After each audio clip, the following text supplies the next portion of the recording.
Estamos aqui para continuarmos a leitura do livro Obsessão e Suas Máscaras, escrito pela doutora e pesquisadora Marlene Nobre. Hoje vamos ver o capítulo Pensamentos Sonorizados. Esse é um mecanismo semelhante ao da radiofonia e da televisão.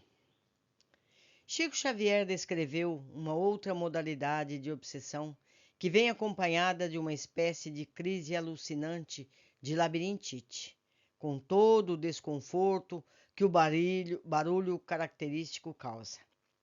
Perguntado sobre o que ele teria a dizer sobre os médiuns que acabam desistindo do serviço mediúnico por sofrerem um assédio de entidades infelizes, Chico respondeu: Isso está no livro Lições de Sabedoria, parte da entrevista do médium ao jornal Espírita Mineiro, órgão da União Espírita Mineira.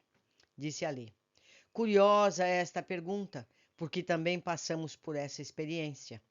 Um ano antes de transferirmos nossa residência de Pedro Leopoldo para a cidade de Uberaba, por volta do ano de 1959, uma crise alucinante de labirintite nos atacou.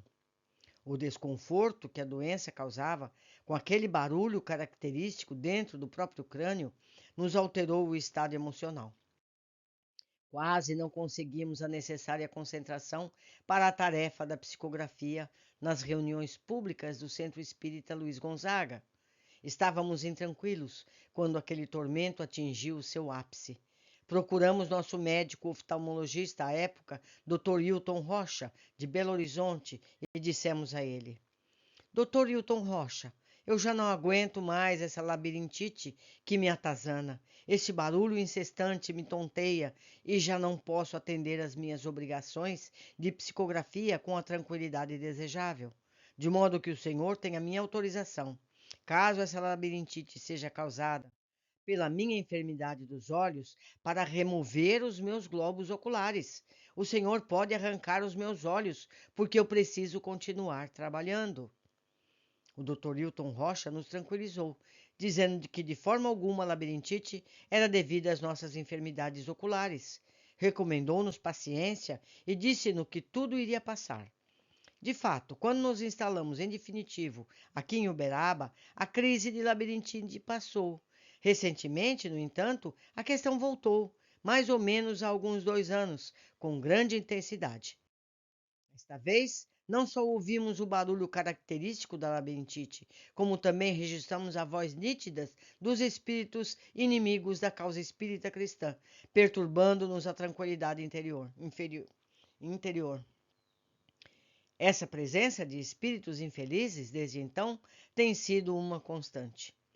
Ouvimos-lhes diariamente o ataque à mensagem cristã e à doutrina espírita, as sugestões desagradáveis, as induções ao desequilíbrio, os sarcasmos em relação aos episódios por nós vividos no decorrer desta existência, as ilusões ferinas, as ocorrências menos dignas de nossos círculos doutrinários, as calúnias em relação a fatos conhecidos por nós e até maledicências dirigidas ao nosso círculo de amizades.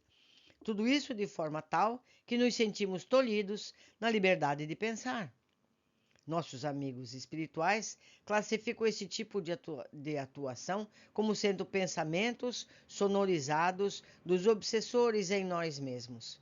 Dr. Bezerra de Menezes nos recomendou muita calma em relação ao assunto, incentivando-nos, inclusive, a conversar com esses irmãos infelizes pelo pensamento, mostrando-lhes o ângulo de visão que nos é próprio, rogando-lhes paciência e compreensão para as nossas atividades mediúnicas.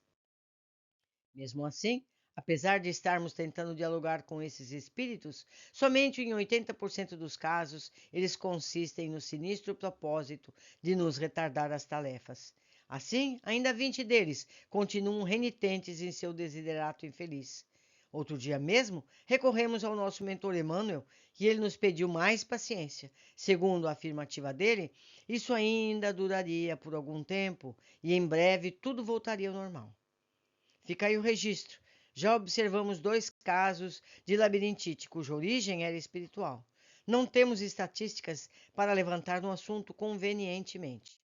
Com auxílio das casuísticas de colegas e casas espíritas, será possível catalogar esse tipo de obsessão a partir para a terapêutica espiritual.